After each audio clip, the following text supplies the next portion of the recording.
de dose avec l'insuline acte rapide. إذا باش تحطوا انسولين بوليس وقتاش تحطوه؟ تحطوه الصباح، تحطوه في نص النهار، تحطوه في الليل.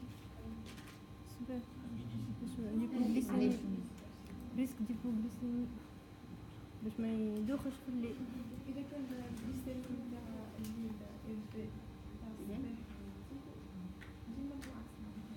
En fait, le bolus, on trouve au moment du repas le plus copieux. هو وقتاش الغباء برينسيبال نتاعو. كاين يقول لك انا الغباء برينسيبال نتاعي اكثر حاجه هو الصباح تحطوا له المطعم. اذا كان يقول لك راني انا الغباء برينسيبال نتاعي افيك لا فامي وكل شيء معناتها سي سا ديفير سولون لي زابيتود دي باسيون. فما شكون يقول لك انا في الليل هو الغباء برينسيبال نتاعي في النهار جو مونج رابيدمون في الخدمه كل شيء مش حاجه كبيره. مي في الليل سي الغباء برينسيبال تحطوا البوليس نتاعو في الليل. دونك سي او مومون دو repas principal. Donc si avec un seul bolus on n'est pas aux objectifs, on va intensifier par 2 ou 3 bolus jusqu'à arriver au stade d'insulinothérapie par le schéma basal bolus. Je m'en basal bolus, insuline basale avec 3 bolus au moment des repas pour faire baisser la glycémie postprandiale. Et il faut savoir que le schéma basal bolus est le schéma le plus proche de la physiologie. Donc, physiologiquement, c'est un sujet qui est normal.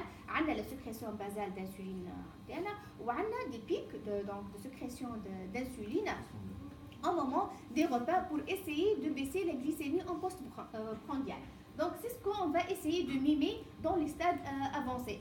Vous devinez où le stade de l'insulinothérapie basal bolus. Quel est le cours? Donc, lorsqu'on a vraiment une sécrétion d'insuline qui est à plat, donc le patient est à plat d'insuline, n'a pas de réserve d'insuline, on est obligé, donc le patient donc il va se baser uniquement à l'insuline antibioticienne. Donc, il va se baser que à l'insuline antibioticienne, l'insuline exogène, donc tu dois mimer la physiologie, d'accord, et tu dois prescrire le schéma basal bolus. Donc, chez notre patient, qu'est-ce que vous en pensez? Est-ce qu'on va commencer par l'insuline, donc on a l'insuline basale mais ou les analogues d'insuline?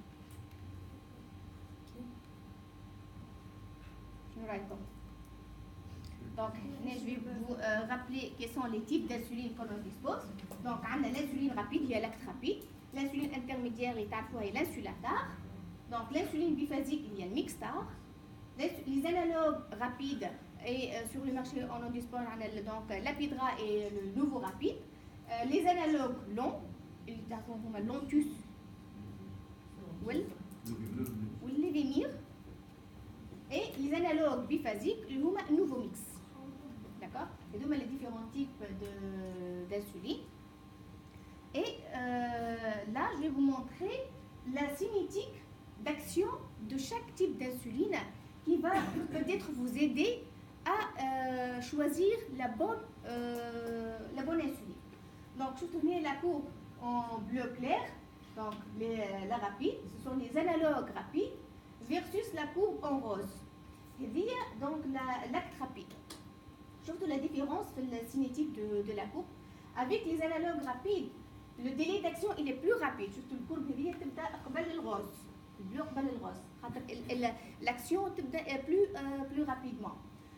Le pic d'action, en postprandial immédiat pour éviter cette hyperglycémie postprandiale, il est plus important avec les analogues rapides qu'avec l'acte rapide habituel.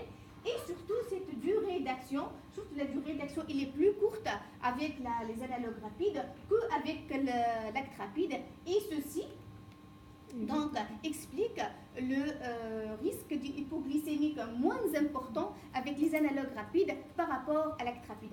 L'acte rapide, l'action elle peut se prolonger, surtout des malades, donc il va prendre d'autres insulines, il va la détenir, il risque donc de faire l'hypoglycémie. Par contre, les analogues rapides, vraiment, il y a l'effet short time, en postprandial immédiat, rapide. Et puis, il n'a pas d'action. Donc, on n'a pas de risque, ou on a du moins un risque moindre d'hypoglycémie. Et le début d'action, on a l'acte rapide, l'injection 15 à 20 minutes avant les repas.